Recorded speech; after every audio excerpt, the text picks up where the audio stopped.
warqin kalabatin sun jala fudhatamee gara biyyaatiin deemameeti kan itti hojjetame si galee. Na alhamdulillah agaddaa hinamne induunes dibamaa turte asii gaafa galtullee doktorri filaan hin faatu tikeetti illee muree geegisseeni tiftadhee qabeenya baay'eetti dhabe ishii yaaluudhaaf wanti ani hin goone hin jiru waan baay'ee lafta'ee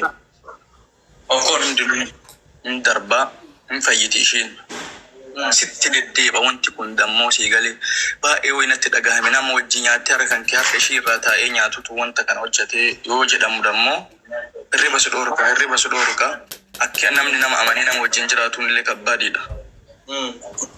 Anamma maqaa illee kana jedhee wanti maqaa dha'uuf illee hin jiru maqaa isaa illee akka dha'u sin barbaadu. Gin neeber wanta ganaa kun dammootu anarras wanta amuumti dhugaa yoo sitti mee wallaahi Dubaayii kana keessatti rakkataa gargaara malee gaaf tokkocha namaan na gargaara jedhee kadhadhee hin beeku. Inni kun yoo gastii kan kee ol seene waa'ee gastii kan keetii wookii dammoo ajandaa jirurraa haasa'uudha. Silkii sheesaa fi hin qabaa bakka takka jiranii wanti sheesaa fi asirratti isa bilbilchiisee isa gaafachiisu hin jiru. Jira sagaleen koo? Jira. Namni wanti asirratti bilbilee asirratti ol bahee waa'ee waan biraa qaaquuf hin jiru. Dhimma biraa yoo ta'e. Argitee namni ufiitii yoo quba ofitti qabee dammootu wanti ati gochuu dandeessu hin jiru. Siigalee namni quba ofitti qabee eega ana jedhee ofimaa jiraate ani wantummaan godhu danda'u hin jiru waan ta'eef siigalee miti ani qarallee wanti asirratti haasee jaartiitii yaadu waa'ee naa godha jaartiintii harka namaatiin qabamtee jirti. Kaleellee wanti haasee hiriyaa tokko amantanii obbiran jiraachisinaa. Qarallee yoo usmiin akkasitti bayii dubbadhu maqaa isaa dha'ii namni nurraa ofaa eeggatu naan jennaan ani maqaa isaallee dha'u hin barbaadu. Hiriyoonni kooyyuun beekanii irraa ofaa eeganii waan akkanaa miidiyaa kanarratti haasa'uun hin danda'amu jedheetiin cufee dubbii. Achii tarii dammoo ol ergatee isinitti seene. Kanaafuu dammoo laalikaa namni kuni yoo ufitti qabataa jiraate quba ufitti haa qabatu. Siigalee ani garuu miidiyaa irratti maqaa isaan dhoofne hin dubbanne waan ta'eef. Ufii ol gale ufii deebee saafii bilbilee gaafate. Asirratti waa'ee dhimma isaan qabanii jiranii ufumaa isaatii haasa'e. Waa'ee dhimma saniitiif manni baaliyyoo kan biraati. Baaliyyoo miidiyaa gubbatti jira malee haadha lafa hin jiru. Argitee sheekkotallee ani qarallee sheettichallee itti dubbanne sheettichillee kaleessa natti dubbatee ani mataan koo sirrii nan jiru sa'aatii kanatti maaliifi nama akkaan amanuuf nama akkaan jaaladhuun jaartitiyyatti wanti haganaa kun dalagamee anuu obsa qabaadhee har'a as jiraachuun asitti nama ta'ee deemuun kiyyaayyuu alhamdulillahi rabbil alamin galata rabbitti galfachaa jira. Kana dammoo waan kijibaa osoo hin taane waan hiriyoonni kootii fi waan ummanni baay'een dhufanii arganii jechuudha baaliyyoo. So kanaafuu alhamdulillahi rabbil alamin har'a dammoo jaartinti hin fayyiti gara fuulduraallee hin fayyiti abdiin qaba. Osuma mortuu hin hora abbaan horuu jedhani kanaaf dammoo ana umaan ta'u hin nafti jaartinti jallee inshaallah karaa inni yaadisan illee ta'uu dhabu. Kana dammootu abadan duubatti illee hin deebu. Kanaafuu dammoo haganaayyuu nama ta'ee obseeti kan na wajjin namni sun asitti na wajjin nama ta'ee deemaa jiru jechuudha. Osoo biyya ta'ee namni waan godhu wal godha. Har'a dammoo alhamdulillah. Garammaan kiyya haa danda'u. Garaa nu daan baraachuu hin dadhabne waan kana baadhachuu hin dadhabu waan ta'eef alhamdulillahi rabbil alamin du'aa naa godha ammallee borullee isin dhaammadhu kanuma. Wanti biraan jiru. Ayyee galatoof. Aga. Ayyee baaliyo. Dhageettee waan ni jedhe. Wanta akkabichaa dubbadhu ani waan biraallee faana dubbadhu waan ta'eef ajandaa kanaa waliin qabatu wanna nama hasaaru waan na biraati. Wanna jaartii isaati wal qabatu miti. Kan jedhaa jiru kan biraati kan ragaan an qabullee kan biraati tarii namoonni sunniin illee jala kee jiraachuu danda'an. Kan miidhaman illee kan miidhame lammallee gara biraa ofumaan adeemsisaaran. Anammallee gara biraa seenaan jiru. Kallattii na deemsisuuf barbaadan kanatti deemaa hin jiru. Kallattii itti na ajajuu barbaadan kanatti ajajamee fi jalaa deemaa hin jiru. An kan jedhaaru ammas irra deebee kan jedhaaru. Waa'ee maaliiti? Waa'ee duniyaati. Kan walitti kenname kan waa'ee sanaa waliin haasaarra malee dhimma biraachi faana hin deemne yoo. Sanammoo tokko kan hojjetu yeroo namatti hojjetu yeroo sana yoo argana utuu haasa'anillee bareeda dhimma sana wanti wal naqabsiisu hin jiru dhimma sana keessa bu'ellee haasa'uu hin barbaadu yoo ammas jaartiin harka namaa taate rabbi isii ifaa fayyisu ammallee isaaf haa fayyisu tariitini namni kuni anamma guddaan qaabu kun namoonni as jala nagalchi jedharan namoonni baay'een jirani baaliyo carraasu galchaa waan haasofsiisu taateeti namni kun maal akka keessa jiru maaltu akka isa keessa jiru maal akka rakkateeru irraa hubachuu dandeetta. Anammallee waan biraa akkana haasa'u osoo na dhorgana godhuu dhabaatanii irra bareeda. Kan namaa caalaa kan rabbi nama laalutu caalaa beeki. Namni fuula nama laala malee kan keessoo namaa beekuu fi kan ala namaa irraa adda baasee beeku rabbiin malee namaa miti. Badiyaatu jettullee milaasii kee laalee namni ammoo sitti qaba malee yookaan sirraa qaba malee garuu kan rabbiin ammoo kan sirraa hin qabne hin jira waan maraayyuu jechuudha. Rabbiin suume sitti argaa waan ta'eef. Kanaaf ammoo ani haasaallee dheeressuun nan barbaachisu guddaallee dubbachuun nan barbaachisu addallee taate borullee taate wal bira jirra kallattii kamiin illoo ta'e. An akka saafiin jedhetti saafii erga dhiifama gagaa fadheeti saafiin keessoodhaan naa xumure. Naa xumuramuu baate taanaan jira tartiibaadhaan namoonni walitti aananii akkuma walitti siqaniin namni keezii walii beeka guddaa haasa'uun nan barbaachisu waan ta'eef. Galatoomi hangaafii ho'i si gaafachuu barbaada. Afaan si qaba dhiifama naa godhi. Okay. Jaartii qabdaati? Animmoo Okay. Lamisaale ana fudhatta? Abdii dhiisi. Jaartiin tee dhukkubsattee jirti birrii irraa qabdaati? Birrii irraa qaba jaartiin tee dhukkubsattee jirti. Namni mucaa kana du'aa godhaa jira. Anaa du'aa godhaa jira. Ansii du'aa godhaa jira. An garuu birrii teetiif si gaafadha. Si galee lamisaale fakkeenyaaf si gaafadhaa. Jaartii santu dursa moo horii santu dursa mallaqa santu dursa? Waan ta'e beektaa baay'ee si deebisa. Waa waggaa kudhan illee haa ta'u achiruma galee afaan irra waggaa deebisuu qabdati. Balleessiin kaa? Jaartiin dursa moo mallaqa santu dursa? Ila balleessoo sun taane dhaga'e kaa waan takka. Dubbii bahan dhogganii gala dhoorganii jedhanimi. Akkasumaan? Dessee. Wanni kun waa hedduuf keessaa qaba waan ta'eef gabaabseetumaan dhiisaara malee utuu dubbachuu barbaade dubbitti ka'eeti tarii jaartii isaa sun asirra dhuftee haasa'uu dandeetti waan wayii. An ammoo guddaa haasaa golchuun barbaadu walumaa galatti maaliidhaaf eega keessan xumuredhanii keessumaan akkanaa xumuran hin barbaada. Yoo hin xumuranne addas borus as deebi'uu yookaan ammoo gara biraatti itti illee haasa'uu hinaaf. Maaliif namni kun ragaa gamaa gamanaan guutuu qaba waan ta'eef kan namas yoo ta'e kan biraallee yoo ta'e. An full confidence dha wanni dubbachuu ammoo akkan dubbadhu na taasisu osoo ragaa hin qabaanne afaanuma kee akkuma duraa sanatti ziippii irra deeffadhee jaallala. Kana gaafa asirratti amma dhiise saafiin eegaa keessoodhaan xumura. Baaliyyoo. Abdii miti qabu rakkoon qabu. Aagaa. Mucaa kana abdii kana jechuun. Miliyoona takka gaa birrii miliyoona takka olii miliyoona takka olii gadi. Ani ta'uu danda'a ta'uu dhabuu danda'a amma kana gaafa jedhee jira. Anama maaliif si jedhe beektaa? Jechuun lamisaale fakkeenyaaf oofurni miliyoona takka gadi miliyoona takka olii birrii qinnaashii godheetiniini. Sanii gadi moo sanii olii? Isuma gidduma san. Sanii gadi miti. Annaa barreessaa haran gubbaan bara. Ijoollee si beektu naa barreessaa hara. Pirasiin baratee keessatti ilaalaa jira. Garuu faani beektaa? Wallaahi billaan abdiillee akkuma si beeku kanatti isallee beekaan akkuma godhanyaa si waliin ta'u garuu isa waliin ta'u hojiin haasofne si galee akkanumaa jechuudha. Walitti dhiyaannaa wanni jedhaan malee ani abdiidhaan godhanyaa illee sirra hin godhu si galee an abdii makanaan dhagahu itti garagale si galee wanni hattuu ta'e hattuu jedhaan si galee walaa kam dhugaa si jedha namaaf wanni riiraa takka hin qabu nama waa balleesse riiraa hin qabu si galee abdiin godhanyaa kee waa wayiin balleesse itti qayyarama. Maaliif karaa dhugaa isa irra deemaan si galee ati dhuftee atiin isa baddalta sin dhagahu abdiin saahiba kiyyaa munaam jedhee sin dhagahu si maggara kana si maan beekne kana si galee maaliif beektaa gaaffiin qonna kana si gaafadheef waan biraa osoo hin ta'in gastii makana irrayyuu seentee paristoofoon waan akkasii dubbachuu hin qabdu ati balleessaa tokkoffaa jedhu. Lammaffaan dubbiin wayita abdiin oseenee dhufee dubbate naa galte. Wajiisan beekan himartu. Ani dubbii waan jaartii nama biraa jaartii namichoo kaaniin beektaami. Masha. Waan intaloo kaanii haasaa jira siyaan. Dubbii fiddanii walii karakartan. Jiriilee? Kanaafuu jechuudha.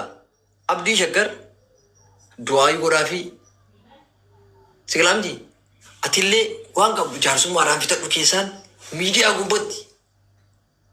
Hoo abdiin jedhamu jaartiitii akkana godhe jedheetiin hin gabbayee maqaa dhalaasi balleesse. Hoo ammoo abdiin mallaqa irraa qabatee abdii maqaa balleessite. Sigalee wanni kun waan asiin ta'uu miti. Gadi bu'aatiin lafatti fixadhaa waan akkanaa. Maa mana mubaarak musammaan jirru ban qaama dubartii ol baase kana maan jiru mobaayila akkana ol qabee saafiidhaan qaama xayyibaa ol baase dheeneera akkana ol qabee. Yaadni kan kee yaaduma sirriiti. Dubartii Tokko farratti ka jedhaa jiru nu amma asumatti obboleessa kennaa du'aa godhaa irra malee waan kana haasa'aa jiru dogoggora isaa fudhatu aagaan takka jedhe. Karaa baay'ee obsitee ragaa qabdaa waan maraan qabdaa baay'ee obsaa turte qarallee miidhamuu dhabde jechuu kennaa miti siifii rabbii waliin beeka. Ammatti ammoo ka dursinu wallaahi an abdii shaggari hin beeku sillee hin beeku hadha booluu deebisee kun abdii shaggari. Obboleettii tana ta dhukkubu tana fayyaa namaatu dursa fayyaa jecha fayyarra dhaabanna bes yoo fayyaa taate tarii ati mistira nu caala beekuu dandeetta aagaa waliinuu rakkachuu dandeetta bifa gargaarsaatiinuu bifa waa wayii kana ol godhuufi dandeetta ilma biyyaati jette illee keessatti. Erga akkas taate ammallee obsuu waa hundaafuu furmaata fidaa innuu cinqaa tana keessa rabbi isaa baasu dhiirri waa malee imimmaan gabbaatee fuula namaan dhaabatu waa malee dhiirri imimmaan hin buuftu. Zaman hadha nu keessa jiru kanatti dubartii jaalatanii imimmaan buusuufiyyuu nuyyuu qunna gadi. Kaachirraaf immoo mee imimmaa isaatu dhiisi mucattii sanuu osoo siin lafaa dhufa jirtu. Akkuma nama kamuu kolfitee taphattu kalee har'a gartee luka raree miila raree harka raree yoo sirriitti qallabu kushiinaa ofii dhaabadhee godhadhee nyaata mucaan kun hoyta booyu kalee. Isan beeku inni nan beeku. Garuu ammoo keessatti akka obboleettii nama qabuu tokkotti akka nama gartee borbultii jarachootu tokkotti nutti dhagayama. Haa fayyitu saafiin hin jira saafiin kunillee gama qartee qaryaa keessa deemee amaamaa fi wanta uffatee deemu tana baasuu dadhabe mee hin jarjarini wanni jarjaran martuu surra hin jarjaraa hiitan jarjaraan namarraa hiikatte yaanii immoo obsi bakkuma sanitti obsi. Isuma maddiyyuu dhaabadhu tee rabbi irraa siin dhabdu. Rabbumaaf jecha nama ammaa kana nama zaman hadhaa yooti gartee waa dhadhaa gurchite dhakaa nama gurchechuun ka akka isan mucaan kun ol bahee eebaloo keenya godhe hin jenne hiriyyarraa of eegaa rabbii keessa ni jedha du'aa naa godha bichaa tana dhageenne viidiyoo isa dhiisi kaama safiyyaan fa'aa olii gadi sheemtee ash qaabbattu kana dhiisi sakanni 20 irraa muranii kanaaf obboleessa keenya rabbi gartee furmaata si haa fidu abdii shaggar jettee nante rabbi si haa fayyisu ati ammoo aagaa miidhamtus miidhamuu baattus obsatu furmaata sin jedha akkasumatti deeme manni kun mana amma birriitti walii matanii miti lakki jetta safiyyaa waliin mana banadhu. Assalaamu alaikum dhiifama naa godhaa yoo nama hunda keessanaan fudhadhe waan isin jettanillee sana ol deemuuf hin deemne ani himachuufillee miti kan dhufe sijjammar saafii argee irrumatti hin gaafadhe maaliif erga jala jiraadhe sheekota maal gootinii bichaa gaafadhe malee icciiti hin banne erga dhufe inni waan biraa keessa inni anammallee waan biraa kallattii biraatiin deebisaara kallattii an dhufe inni isanii gara biraatti na deebisaara maaliif akka hin dafee haruun beekanni akka hin dafee miira keessa galuna beeka gara biraatti na jijjiiruu caalaa inni ammoo namni illee naaf hubachuu dhabaatu rabbi naaf hin hubata waan ta'eef an guddaa naasoo ammallee akkuma dura jedhe sana walumaa galatti ammallee sirrii hojjechuu baadhee an kanarraa beeku nama malee kun waaqa malee an ofirratti beekuu dhabuu danda'a. Yoo dogoggoree jiraadde dhiifama isin hin gaafadha. Akkuma amma qalalli godhee isin gaafadhe sana nama waan ta'eef ilma namaatiin dogoggoraan.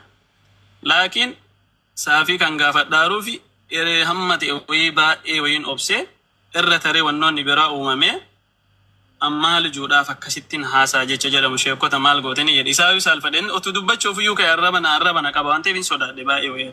As kana duratti bahee namni maddeen beeku as bahee ammallee sana hunda jagogee akkasitti waa wayii haasee irraan beeku waan ta'eef walumaa galatti dhiifama.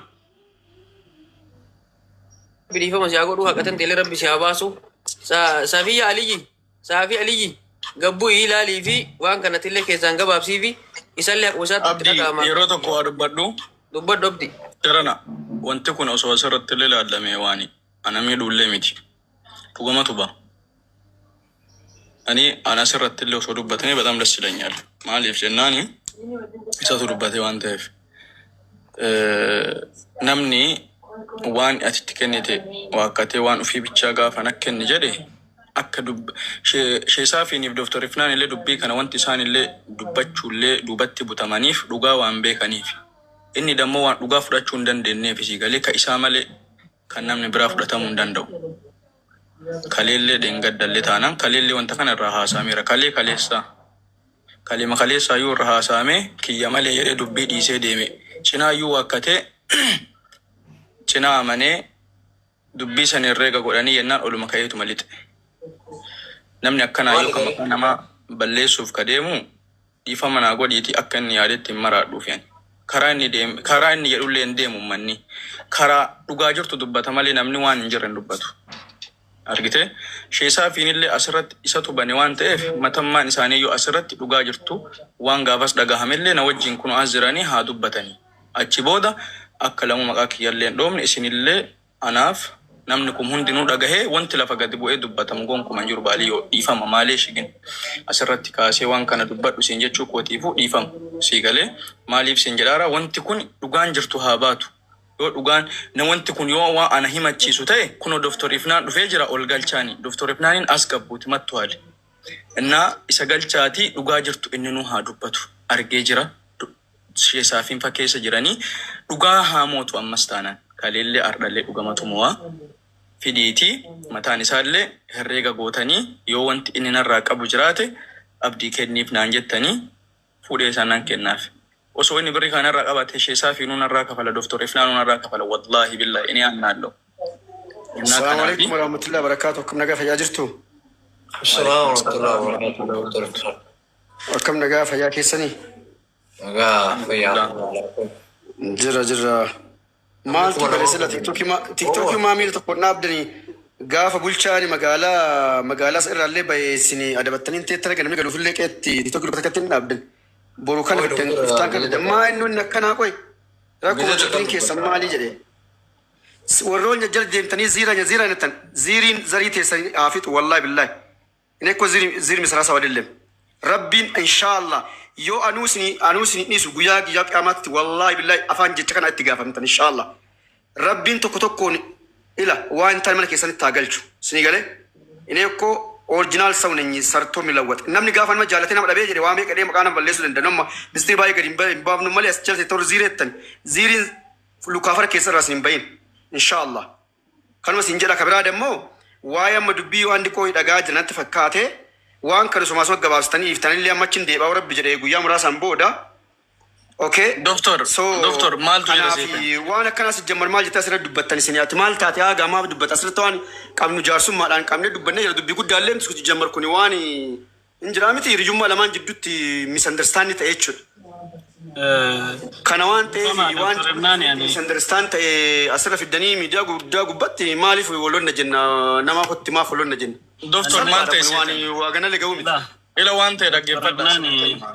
Ani machoofillee hin baane nimachoofillee dhumne tariyaan saafii argeetiin jala dhufe wanna kalee akka carraa ta'e na dubbisanii turan nan hin barbaanne as gamana siitumurra naan jedhanii na dubbisanii waan naan jedhamen beekaa garaa keessa jira tarii asitti na haa xumuramoo jedhe daqiiqaa 10 akka sagalee waraabameeru jira herrega mataa malillatti kaasee yoo asirratti na ani rabbitu jira kiyya damoo rabbitu jira birrii ati irraa fuute sani rabbitu jira si qofaa miti atillee gaaf duraa akka nama tokkotti tunitti mattee innillee waan jedhu dubbateemi abdiinillee kun hundu waa'ee jidduun keessoonni jira waan guddaadhaa miti misunderstanding sin jidduu jira malee okay waan biraawun sin jidduu jiru tokko hin jiru okay dhaggeeffadha amma tokkoffaa amma asirratti Doctor baga dhuftan kan amma wanti ummanni kunniin wal ga'ee fi jaartiitii akkasiin dhibamtee isin qabdanii gara biyyaa galchitaniin beeka kanarratti biyya wayii keessa seenee aare argitee kana ummanni kana du'aayinaa gochaa jira isin tarii damoo miidiyaa gubbaa arguu dhabuu dandeettanii kana du'aayinaa godhaa jira. Asirra ol bahee ufumaa ofiitii uf shakkee asirratti bahee mannaa gootani waan kiyya jedhee sheesaa fi gaafata. Kana waan kanaa miti kanaa sahamaa jiru leelaa nagarnoo yetawarraa yaallau. You understand? Isini galee namni gaafa uf shakkeetiin jedhe keessa nyaata sii galee akkam ta'e nanarraan bayinnaa waan jedhu wayii uf keessa qabata namni. Waan sun waan keessa jirtuuf as ol bahee akkam naa gootan jedhee gaafata. Namni du'aa irra jira. Rabbiin si alaafisu ummanna wajjin ka'ee dhaabbatee bohaara. Si galee birrii inni natti kenne dammootu kaleellee Miftaa Sultaan herreega godhee dirhama 8,300 fi birrii 26 kiyya herreega naa godhee kan kee hagam jedhanii 6,100 hagana jedhee herreega godhatee meetiree birriin kan kee eessatti hafee herreega as fidi yennaa oluma ka'eetu malite. Dhagayi oluma ka'eetu malite inni kaayoon isaa ana akka yaadaan cinqiidha ana maraache ana yoo ummanni maqaa biraa naa kenne maqaa saniin gammadee kaayoon isaa ittaafuuftuu barbaada jaartiiti yafaana hamaraadhu barbaada ehee dammoo aysaakkaam inshaallah yemmisaakka nagar adellam hin fayyiti jaartiin koo dammoo kanaan hin fayyitu situ ufime waan ta'eef ufimi ammallee waraabadhu sagalillee hillim godhe situ uf dhufe situ ufime abdii waan situ ufime waan ta'eef hillibii situ uf godhe abdii kana abdii kalas bakka dhaab amma gaawamatti anam malee yoo ati nagaa narraa deemu kan keetiifu alhamdulillah kan kana naasin bakka atille dhaab abdii rabbiin galma malee yoo akkasitti luqol qabatte narraa deemu kan keetiifu anis achi deema rabbi jedhe waan kana akkuma adda lafarratti ilaalletti lafarratti murraa bakka dhaab asumatti ajenda kana bira darba bakka kalas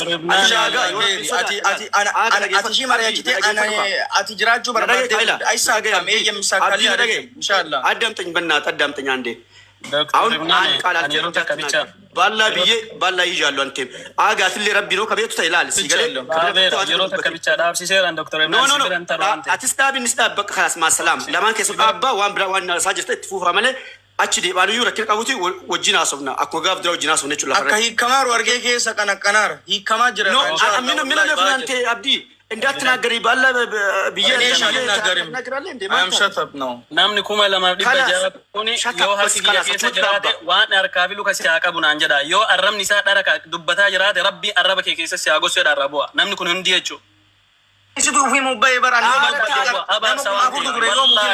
wallahi yoo rabbiin yoo mufi namni inja dhise namni awwaale dhise bar nama dhageessanii السلام عليكم ورحمة الله وبركاته. يسيران دكتور تشاد. وعليكم السلام ورحمة الله وبركاته. قرلاف ويلكم. دكتور فلان يفتح جرا الحمد لله.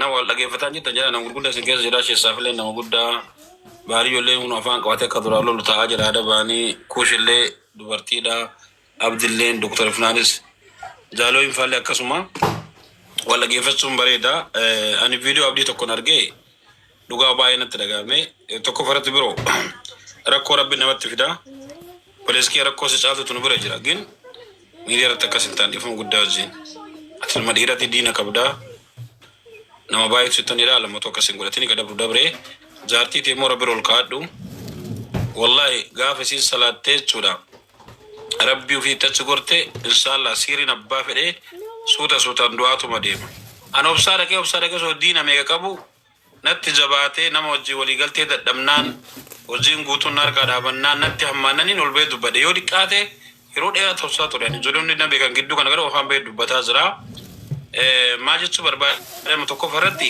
warra Dubaay darana rabbi keessa sodaadha nutillee deemnee daleessifachuu wallaallee birriin daleessiftanii garuu addunyaa keessaa deemne jenneeti malee kan naantee bal'ate naa qaalle guyyaa takkaa lama keessatti haftaa ta'uu dandeenya tu wallaaleen seenaa bakka isin daleessifattanillee irra geennee jirra gin addunyaan tuni gara gaggali